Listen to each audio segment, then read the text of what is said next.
درود بر شما، وقتتون بخیر، خسته نباشین. درایو تکو ای 310 2.2 کیلووات تکفاس. عرض به خدمت شما که ریست فکتوریه به گفتنی درایو تکو به این صورته. داخل منو این منو و عرضم به خدمت شما که پارامتر 12.06 رو میاریم.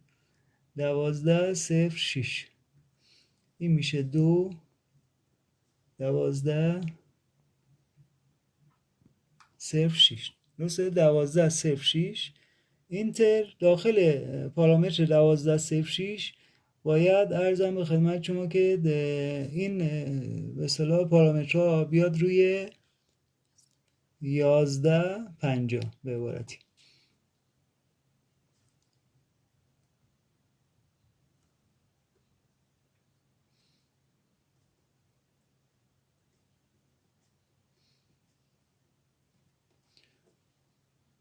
یازده 50 وقتی اینو اینتر کنیم مجدد برمیگرده به 12.06. این الان ریست فکتوری شده. پس پارامتر 12.06 اینتر.